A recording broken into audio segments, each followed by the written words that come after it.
Maya Chen sat alone at the back corner of the cafeteria, picking at her sandwich while trying to ignore the whispers and pointed looks from the other tables.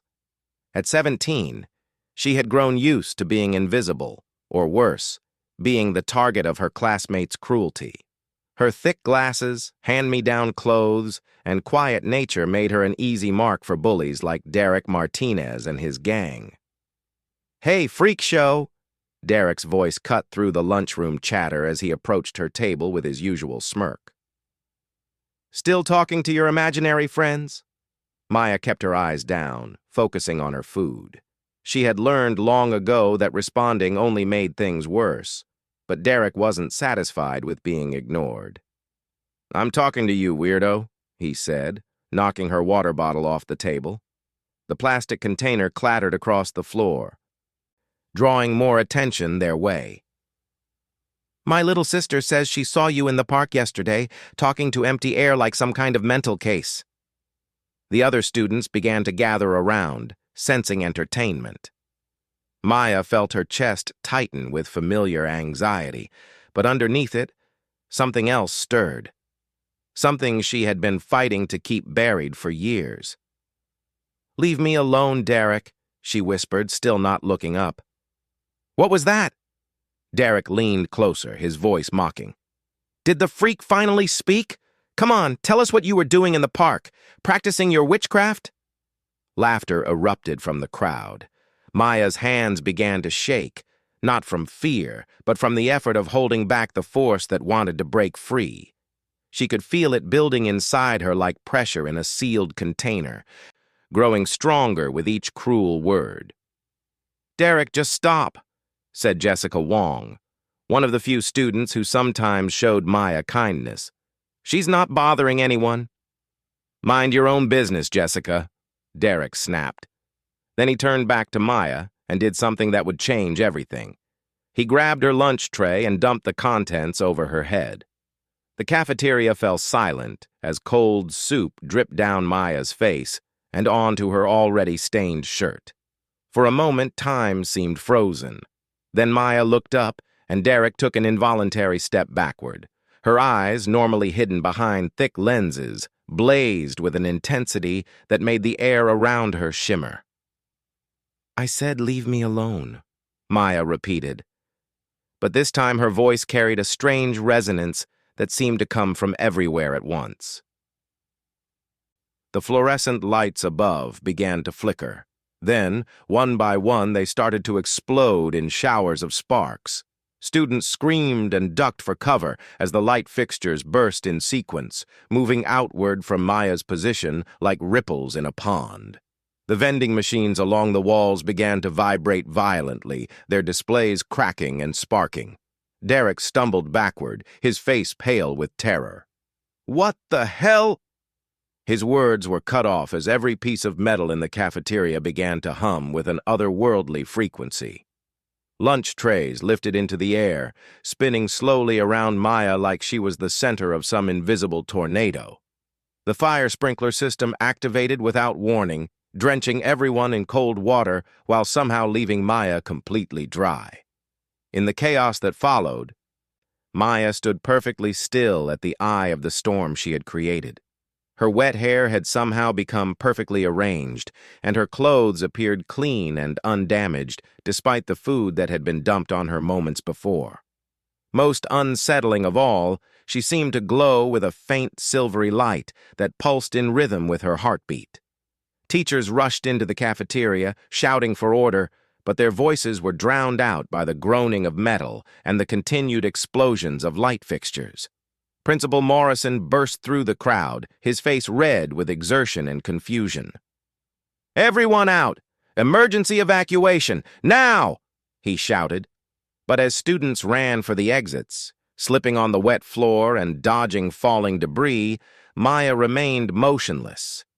The chaos continued to spiral outward from her position, but she seemed completely unaffected by it all. It was as if she existed in a bubble of perfect calm while everything around her descended into madness.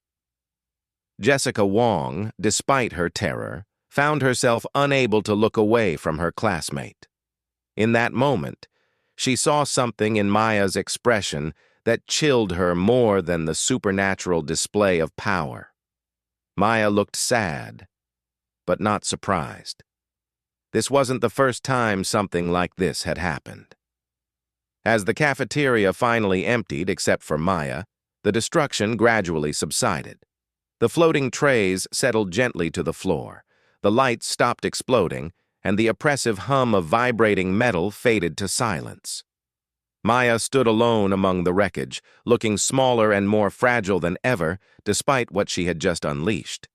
She walked calmly to the emergency exit, her footsteps echoing in the devastated room. As she passed the security camera mounted near the door, its lens cracked spontaneously, ensuring that no clear footage of the incident would survive. Outside, emergency vehicles were already arriving. Fire trucks, ambulances, and police cars filled the school parking lot, while students and faculty gathered in confused clusters on the lawn.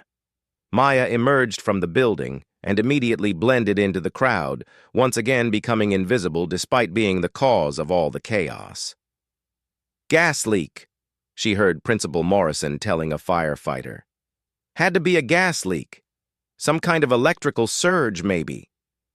Maya almost smiled at how desperately the adults were searching for a rational explanation. She had heard similar conversations before, after the incident at her previous school, and the one before that. Her family had moved 7 times in the past 5 years, always staying just ahead of the questions and investigations that followed these episodes. Her phone buzzed with a text from her mother. "Pick up Tyler from daycare. I'll be late from work again." Maya sighed and began walking toward the elementary school across town where her 6-year-old brother spent his afternoons. As she walked, she pulled out a small, worn notebook from her backpack and added today's date to a long list of similar entries.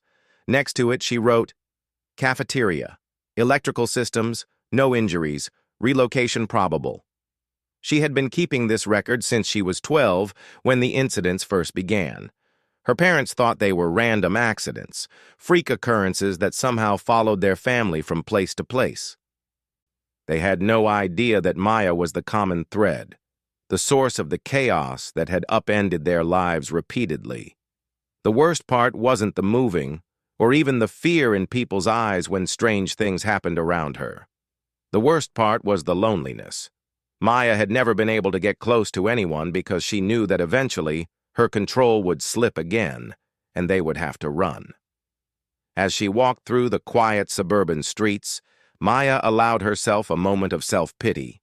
Other girls her age worried about grades and boyfriends and college applications. Maya worried about accidentally killing someone with her mind. She had tried everything to control it. Meditation, therapy, even attempting to convince her parents to let her see specialists who might understand what was happening to her. But how do you explain to your family that you can manipulate electromagnetic fields with your thoughts? How do you tell your mother that the daughter she thinks is just shy and awkward is actually something that shouldn't exist? The elementary school came into view, and Maya pushed down her dark thoughts. Tyler was waiting for her, and he didn't deserve to see her upset. Her little brother was the one person in the world who accepted her completely, powers and all. He had been there during one of her smaller episodes the year before, when their toaster had started floating during breakfast. Instead of being frightened, he had clapped and asked if she could make his action figures fly, too. Maya found Tyler sitting on the steps outside his classroom, his Star Wars backpack clutched in his small hands. His teacher, Mrs. Patterson, looked relieved to see her. "Maya, thank goodness. I heard there was some kind of emergency at the high school. Everyone okay?" "Just a gas leak," Maya replied, the lie coming easily. "Everything's fine now." Tyler jumped up and hugged her legs. "Maya, guess what? Jimi Hendrix said his dad works at NASA and that there are aliens living on the moon. Is that true?" Maya ruffled his hair, grateful for his innocent enthusiasm. "I don't think so, buddy, but the universe is pretty big. There's probably life somewhere out there." As they walked home together, Tyler chattering about space aliens and rocket ships, Maya couldn't shake the feeling that something had changed. The incident at lunch had been different from the others. Stronger, more focused. For a brief moment when Derek had pushed her too far. She had felt something else guiding her power, as if some external force had been amplifying her abilities. But that was impossible. She was alone in this, just as she had always been. Whatever was happening to her, whatever she was becoming, she would have to figure it out by herself. That night, after Tyler was asleep and her parents were watching television downstairs, Maya sat at her bedroom window and stared up at the stars. The October sky was clear, and she could see Mars as a bright red dot near the horizon. She pressed her palm against the cool glass and felt the familiar tingle of electromagnetic energy flowing through her fingertips. Somewhere out there, beyond the reach of human technology, something was watching. Something that had been waiting a very long time for a signal that told them their lost daughter had finally begun to awaken. Maya pulled her hand away from the window and went to bed, unaware that high above Earth's atmosphere, an alien monitoring station had just detected an energy signature they had been searching for across 100 worlds for the past 3 decades. The hunt was finally over. Soon, very soon, Maya Chen would discover that being ridiculed at school was the least of her problems, because there were things in the galaxy that were much, much worse than high school bullies. Commander Zeth Kara stood before the massive holographic display aboard the hegemony surveillance vessel, Void Stalker, his 4 eyes fixed on the energy readings that pulsed across the screen in waves of blue and silver. After 18 years of monitoring this backwater planet, they had finally detected what they had been searching for. "Confirmed biomagnetic signature, Commander," reported his aide, a young Krillian whose scales shifted from blue to purple with excitement. "The pattern matches the theoretical projections from the Terran hybrid program." Zeth Kara's mandibles clicked together in what passed for a smile among his species. The hegemony had searched 47 star systems and monitored over 200 worlds looking for survivors of the experiment. Most beings in the galaxy believed the human-scion hybrid project had been a complete failure, resulting in nothing but death and destruction before being abandoned. They were wrong. "How long ago was the subject placed on this world?" the commander asked, though he already knew the answer. 17 years, 3 months, 12 days, his aide replied promptly. "Infant designation Maya Chen, placed with genetically compatible human foster parents. The subject has been monitored continuously, but remained dormant until today." Zeth Kara studied the readings more carefully. The energy output was far beyond what their projections had suggested. If this was what the hybrid could produce, while still mostly unaware of her true nature, what would she be capable of when fully activated? The thought both thrilled and terrified him. 18 years ago, the hegemony had been desperate. The Void Syndicate, a coalition of machine intelligences and their cybernetic servants, had been sweeping across the outer rim of the galaxy, consuming whole civilizations and converting their populations into biomechanical drones. Traditional weapons were useless against their adaptive technology, and even the most powerful psychic species in the hegemony had proven insufficient to stop the advance.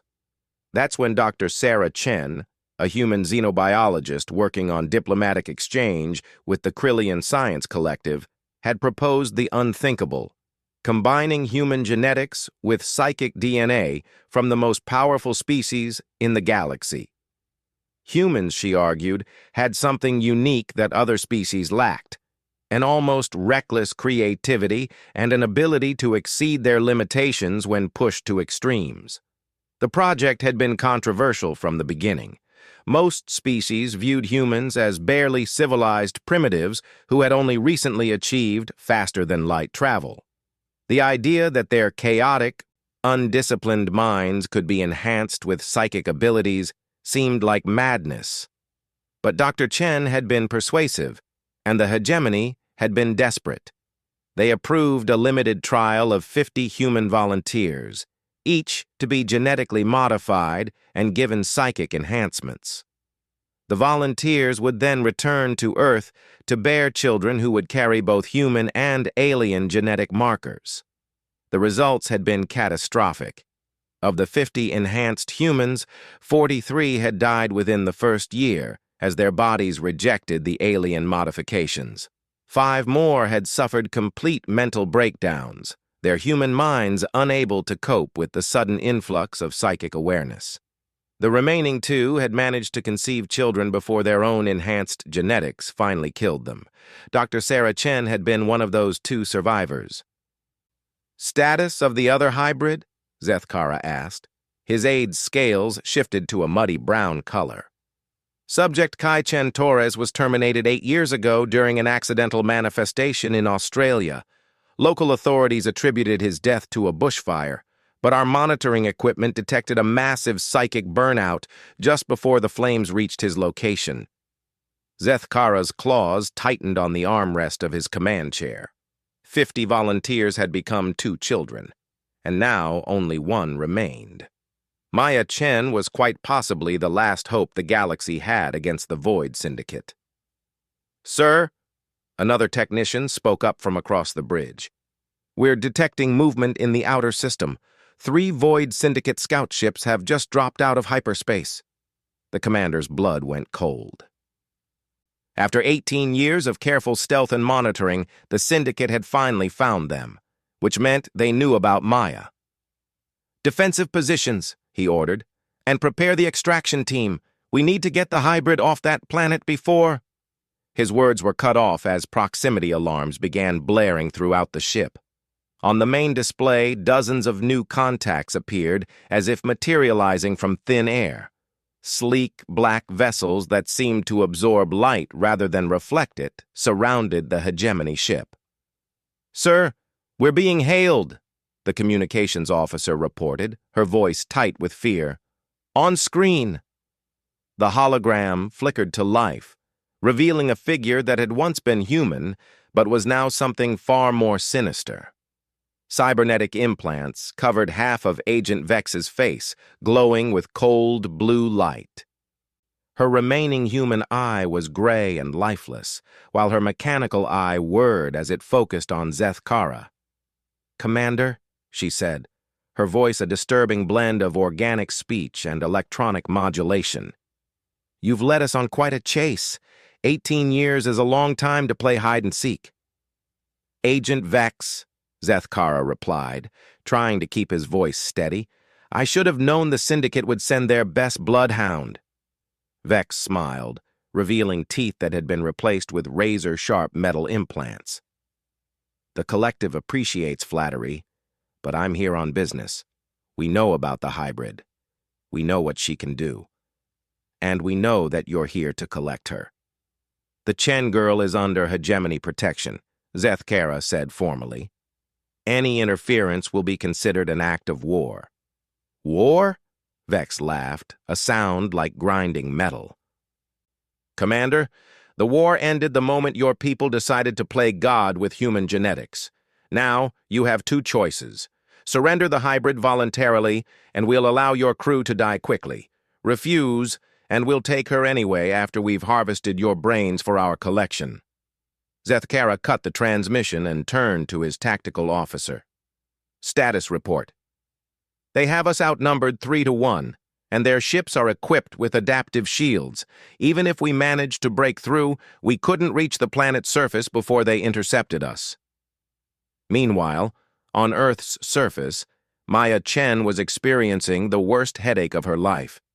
She had been in the middle of helping Tyler with his homework when the pain hit her like a sledgehammer. It felt as if someone was driving hot needles into her skull while simultaneously pulling her brain apart. "Maya?" Tyler looked up from his math worksheet with concern. "Are you okay? You look really pale."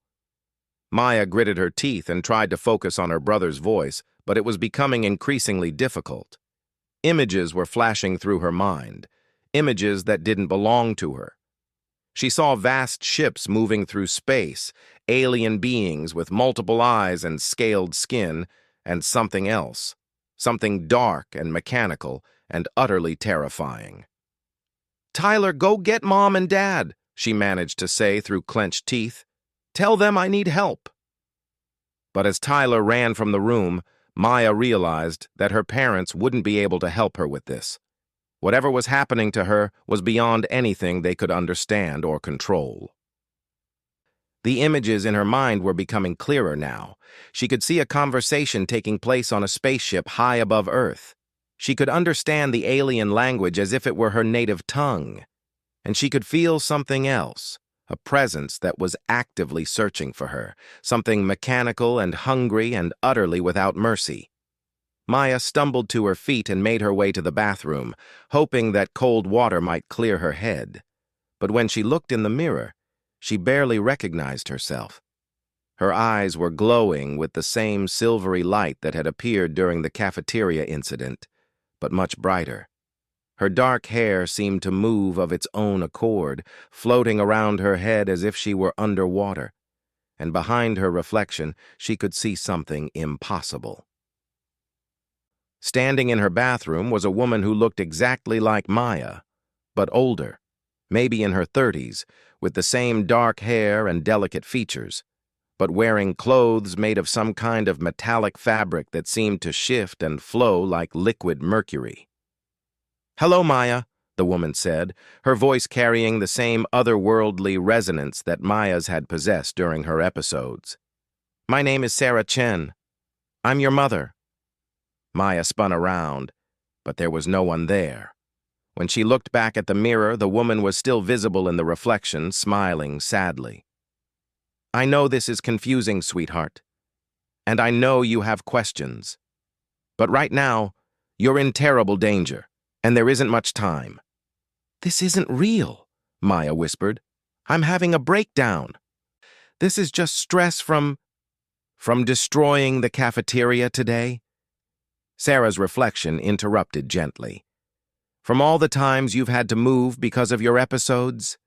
From feeling like you're the only person in the world who can do impossible things?" Maya felt tears building in her eyes. "I don't understand what's happening to me." "You're waking up," Sarah explained.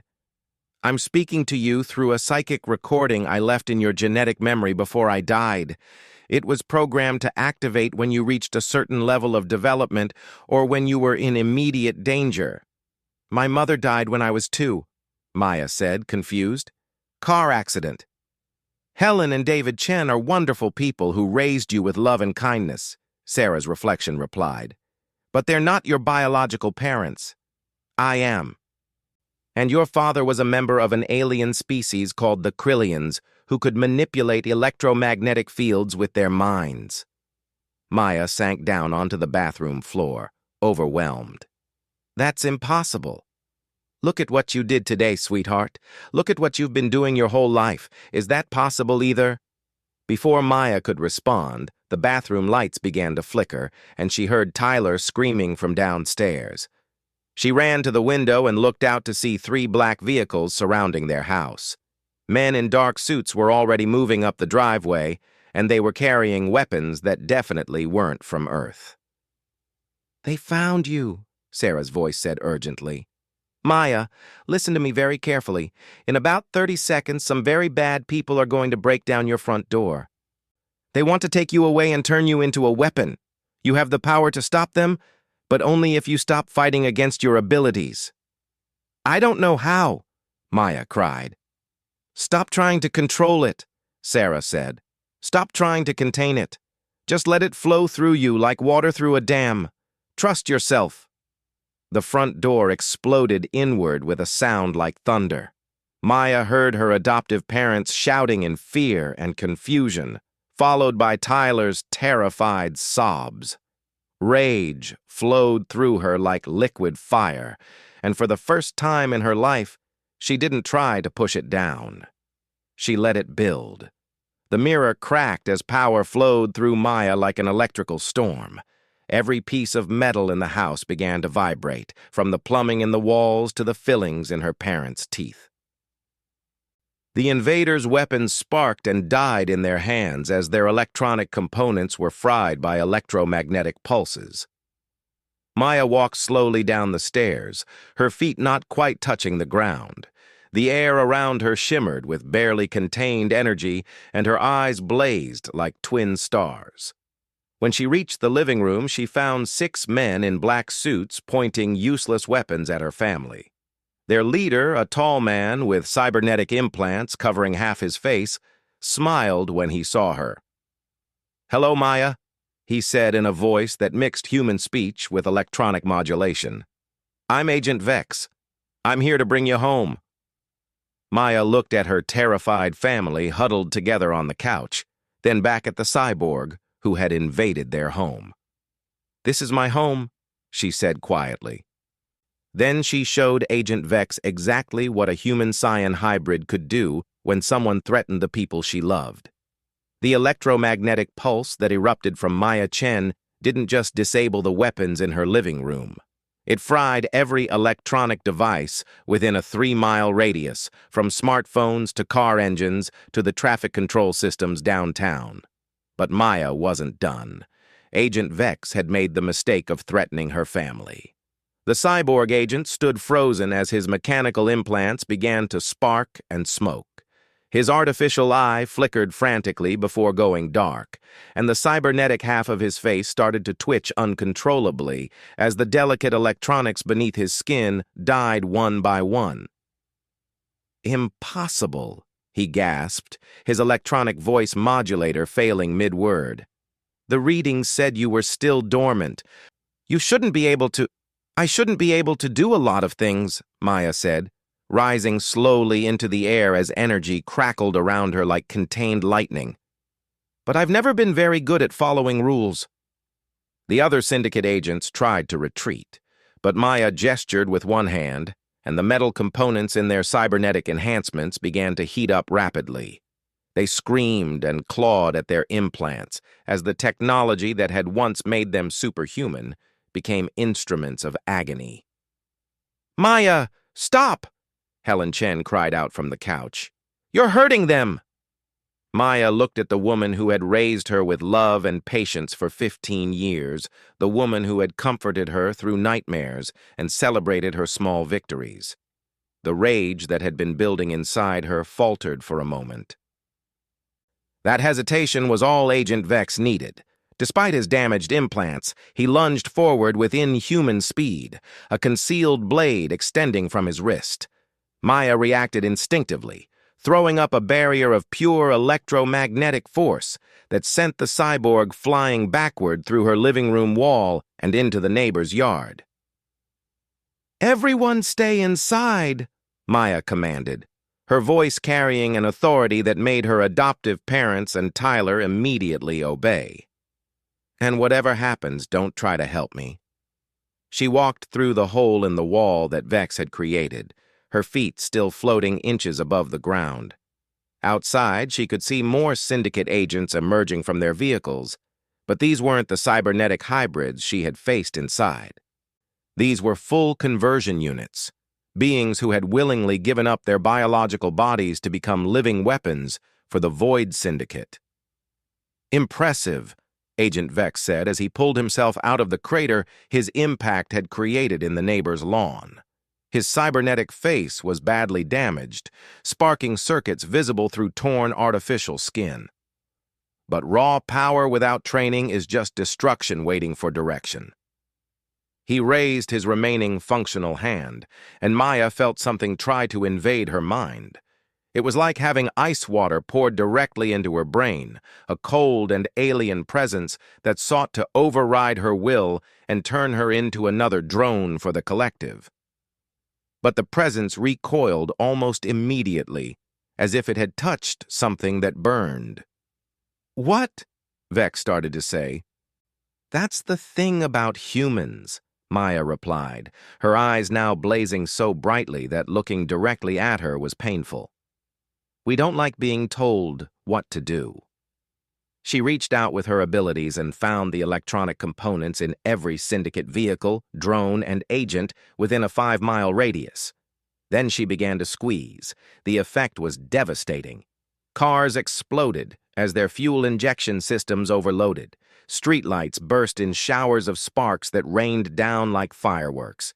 Every piece of syndicate technology within her range simply ceased to function as Maya systematically destroyed anything that could be used as a weapon against her family. High above Earth's atmosphere, Commander Zethkara watched the battle through his ship's sensors with a mixture of awe and terror. "Sir," his tactical officer reported, "the hybrid's energy output is off the charts. She's generating more power than our entire ship's reactor core."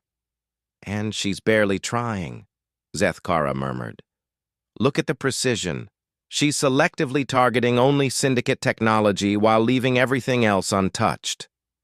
Indeed, while syndicate equipment failed catastrophically all around Maya, the lights in human homes continued to burn normally. Cell phones carried on their conversations uninterrupted. The electronic systems that Earth's population depended on remained completely functional. "How is that possible?" his aide asked. "The electromagnetic pulses should be affecting everything equally." Zethkara's mandibles clicked thoughtfully. "Because she's not generating random electromagnetic interference. She's reading the quantum signatures of individual devices and selectively targeting only those with syndicate technology markers. That level of control should take decades to master." On the planet's surface, Agent Vex was discovering just how outclassed he truly was. Every backup system in his cybernetic body had failed, leaving him operating on biological functions alone. Around him, his remaining agents lay unconscious or writhing in pain as their mechanical components overloaded. "You have no idea what you're dealing with," he growled at Maya, ichor dripping from his damaged face. "The Syndicate has consumed 1,000 worlds. We've converted billions of beings to our cause. What makes you think one little girl can stand against the inevitable march of perfect order?" Maya landed softly on the grass between two destroyed Syndicate vehicles, her expression calm despite the devastation around her. "Because I'm not just one little girl," she said. "I'm human, and humans have this annoying habit of doing impossible things when you tell us we can't." She gestured casually with her hand, and Vex found himself lifted into the air by invisible forces. His body was held completely immobile as Maya approached him.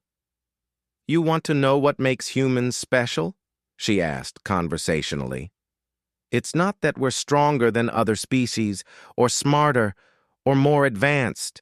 It's that we refuse to accept limitations. You tell us something is impossible, and we immediately start figuring out how to do it anyway." Vex struggled against the invisible bonds holding him, but it was useless. Maya's control over electromagnetic forces extended to the iron in his blood, the calcium in his bones, and the electrical impulses in his nervous system. "My mother volunteered for your hybrid program because she believed that human creativity combined with alien psychic abilities could create something new," Maya continued, "something that couldn't be predicted or controlled or converted. She was right." "The collective will find you," Vex snarled. "You cannot hide from us forever." Maya smiled, and for the first time it was genuinely frightening. "Hide?" she said. "Agent Vex, I think you've misunderstood something fundamental about this situation. I'm not hiding from the Syndicate." She leaned closer, her glowing eyes fixed on his one remaining organic eye. "I'm coming for you." With a casual flick of her wrist, Maya sent the cyborg flying upward at tremendous speed. He disappeared into the night sky, his body becoming a rapidly diminishing point of light as he was launched beyond Earth's atmosphere and into the void of space where his ship waited. The hegemony vessel, Void Stalker, detected the incoming projectile and quickly maneuvered to intercept it. When they brought Agent Vex aboard, he was barely alive, his cybernetic systems completely fried, and his organic components suffering from severe electromagnetic exposure. "Get him to medical," Commander Zethkara ordered. Then he opened a communication channel to the hybrid on Earth's surface. Maya's image appeared on the bridge's main hologram, surrounded by the wreckage of the Syndicate assault team. She looked directly at Zethkara with those impossibly bright eyes. "Commander," she said politely, "I assume you're the good guys in this scenario?" Zethkara's aide whispered urgently in his ear, "Sir, how is she communicating with us? We never established a channel." The commander ignored him, focusing entirely on the being who had just single-handedly defeated an elite syndicate strike force. "Maya Chen," he said formally, "I am Commander Zethkara of the Hegemony Defense Fleet. Your mother was a friend to our people, and we have been watching over you since you were an infant." "That's nice," Maya replied, "but I'm not leaving Earth. This is my home. These are my people. And I won't abandon them to become some kind of weapon in your war." "With respect," Zethkara said carefully, "the Syndicate now knows where you are. They will return with larger forces, and next time—" "Let them come," Maya interrupted. "They wanted to see what a human hybrid could do. I'm happy to provide a demonstration." As if to emphasize her point, every piece of Syndicate technology within a 100-mile radius began to emit the same high-frequency whine before simultaneously exploding.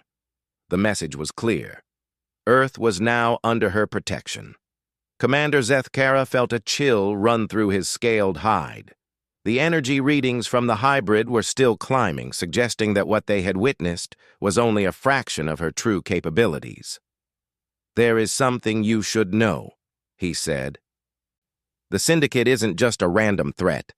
They are led by a collective consciousness that seeks to convert all organic life into a single, unified machine intelligence. They believe that biological individuality is chaos that must be corrected." Maya's expression darkened. "And you want me to help you stop them?" "We want to give you the tools and knowledge to protect what you love," Zethkara replied. "Your mother left detailed records of the hybrid project, including training protocols that could help you control your abilities more precisely." For a moment, Maya was quiet. Then she turned to look back at her house, where her family was undoubtedly huddled together in confusion and terror. "I'll consider your offer," she said finally, "but I have conditions. Earth remains off-limits to all alien forces, including yours. My family is never to be contacted or threatened again, and if I help you fight this war, it will be as an ally, not as a weapon." "Agreed," Zethkara said immediately. Maya nodded. "Good. Now give me everything you know about Syndicate technology, their fleet positions, and their leadership structure. If they want a war with a human hybrid, I'm going to make sure they get one they'll never forget." As the hegemony transmitted the requested data directly into Maya's enhanced mind, she began to understand the true scope of what she was facing. The Void Syndicate controlled hundreds of star systems and commanded fleets that numbered in the thousands. Their conversion technology had turned entire populations into willing slaves who fought with mechanical precision and felt no fear, doubt, or mercy. But they had never faced anything like her. Maya Chen had spent her entire life being underestimated. Teachers had dismissed her as a quiet underachiever. Classmates had seen her as an easy target for bullying. Even her own adoptive parents had worried about her strange episodes and social difficulties. None of them had realized that they were living with someone who would one day be the most feared being in the galaxy. As word of Earth's new protector spread through the Syndicate's communication networks, panic began to take hold in their collective consciousness. For the first time in their mechanical existence, they had encountered something that their logic circuits couldn't process or predict. They had found a hybrid who combined the chaotic creativity of humanity with the raw psychic power of the galaxy's most advanced species. Someone who could rewrite the laws of physics through pure force of will and refuse to be controlled by anyone. They had found Maya Chen, and across 1,000 worlds, The machines that had once been living beings began to experience something they thought they had eliminated from their programming forever. They began to feel afraid. In a small house in suburban Ohio, a 17-year-old girl sat down with her family to explain that their quiet, bookish daughter was actually the galaxy's newest and most powerful weapon, and that while she had spent years being ridiculed and overlooked on Earth, she was about to become the most feared being among the stars. The age of human expansion into the galaxy had begun, and it would start with a girl who had simply refused to accept that being different meant being powerless.